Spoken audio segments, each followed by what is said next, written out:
ഇന്ന് നമ്മെ ഏറെ ബുദ്ധിമുട്ടിക്കുന്ന ഒരു കാര്യമാണ് ജിമെയിൽ അക്കൗണ്ടിലേക്കുള്ള ആക്സസ് നഷ്ടപ്പെടുക എന്നത്.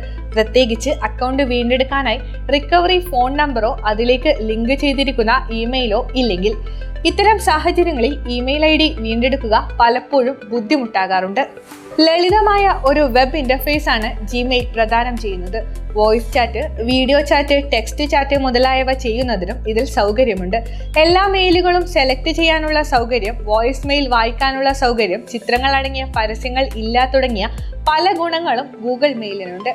പാസ്വേഡും മറ്റു വിവരങ്ങളും നഷ്ടപ്പെട്ടതുകൊണ്ടോ സുരക്ഷാ ലംഘനം മൂലമോ ജിമെയിലിലേക്കുള്ള ആക്സസ് നഷ്ടപ്പെട്ട ഒരാളാണ് നിങ്ങളെങ്കിൽ ഐഡന്റിറ്റി വെരിഫൈ ചെയ്യാനുള്ള ജിമെയിൽ ആക്സസ് വീണ്ടെടുക്കാനും സഹായിക്കുന്നതിന് ഗൂഗിൾ തന്നെ നിരവധി റിക്കവറി ഓപ്ഷനുകൾ വാഗ്ദാനം ചെയ്യുന്നുണ്ട്.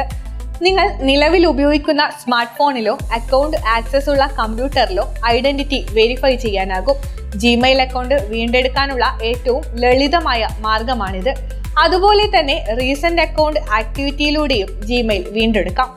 ഈ ഓപ്ഷനുകൾ ലഭ്യമല്ല എങ്കിൽ നിങ്ങളുടെ അക്കൗണ്ട് വെരിഫൈ ചെയ്യാൻ ഗൂഗിളിന് കുറച്ച് ദിവസങ്ങളോ ആഴ്ചകളോ വേണ്ടി വന്നേക്കാം. ഫോൺ നമ്പർ ഇല്ലാതെ ജിമെയിൽ എങ്ങനെ വീണ്ടെടുക്കാമെന്ന് നോക്കാം. ഗൂഗിളിൽ അക്കൗണ്ട് റിക്കവറി എന്ന ഓപ്ഷനിലേക്ക് പോവുക.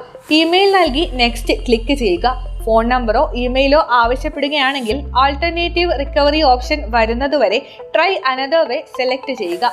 ഇവിടെ സുരക്ഷാ ചോദ്യങ്ങൾക്ക് ഉത്തരം നൽകുകയോ മുമ്പ് ഉപയോഗിച്ച ഒരു ഉപകരണം ഉപയോഗിച്ച് നിങ്ങളുടെ ഐഡന്റിറ്റി വെരിഫൈ ചെയ്യുകയോ വേണ്ടി വന്നേക്കാം. ഇവിടെയും പരാജയപ്പെട്ടാൽ നിങ്ങൾക്ക് ഗൂഗിളിൽ അപ്പീൽ നൽകാം. ഇതുപയോഗിച്ച് പ്രവർത്തനരഹിതമാക്കിയ ജിമെയിൽ അക്കൗണ്ടുകൾ വീണ്ടെടുക്കാൻ കഴിയും. ഈ പ്രക്രിയയ്ക്ക് കുറച്ച് ദിവസങ്ങൾ മുതൽ ഒരാഴ്ച വരെ കാലതാമസം എടുത്തേക്കാം.